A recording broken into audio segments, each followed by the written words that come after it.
कक्षा 9 गणित में प्रश्नावली 1.6 में आज प्रश्न संख्या 1 देखेंगे, जिसके अंतर्गत कहा गया है ज्ञात कीजिए।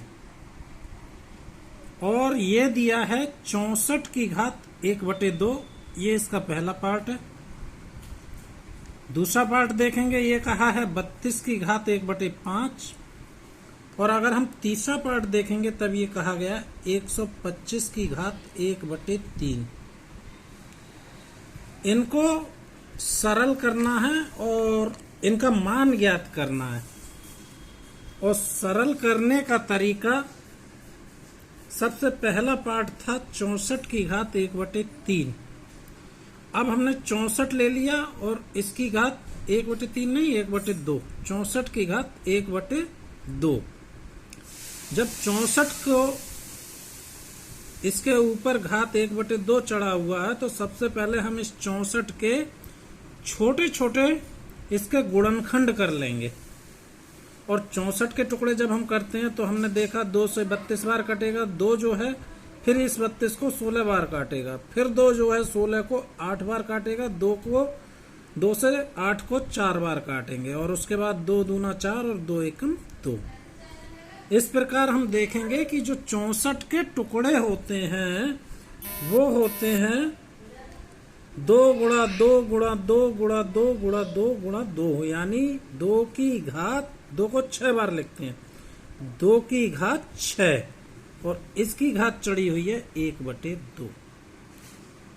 जब हम ब्रैकेट खोलते हैं यानी कोष्टक को खोलते हैं तो इन दोनों के बीच में क्या है, गुणा का चिन्ह है। तो 2 की घात 6 तो ये है और 1/2 ये वाला था। और आपस में जब इनको देखेंगे तो ये कट रहा है 2 से 3 बार, 2 3 6, तो ये आ गया 2 की घात 3। और 2 की घात 3 का मतलब होता है 2 गुणा 2 गुणा 2, यानी 2 दूना 4 दूना 8। तो इसका सही उत्तर कितना होगा, 8 उत्तर होगा इसका। इसका सेकंड पार्ट देखेंगे 32, और 32 की घात दिया है 1/5। तो जैसे हमने 64 के फैक्टर किए थे वैसे ही इसके फैक्टर करेंगे, यानी गुणनखंड करेंगे। तो 2 को 5 जगह लिखने पर हमें 32 प्राप्त होता है। 2 दूना 4 दूना 8 दूना 16 दूना 32, यानी 2 को हम 5 जगह लिखेंगे। और इसकी घात भी 1/5 चढ़ी हुई है, तो 2 की घात 5 की घात 1/5। और जब हम कोष्टक को हटाएंगे तब हमें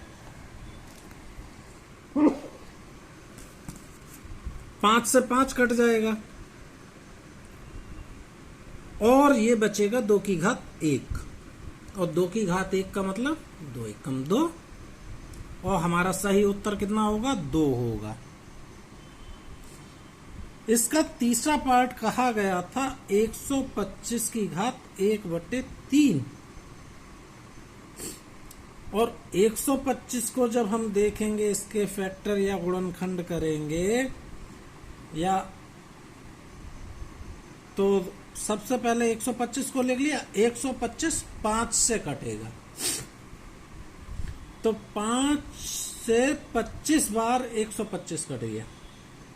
और फिर 25 को काटेंगे 5 से तो ये 5 बार कटेगा, और 5 एकम 5, यानी 5 को 3 बार लिखने पर हमें 125 प्राप्त होता है। 5 × 5 × 5, 5 × 5 × 5, 5 पंजे 25 पंजे 125, यानी 5 को हमने 3 बार लिखा।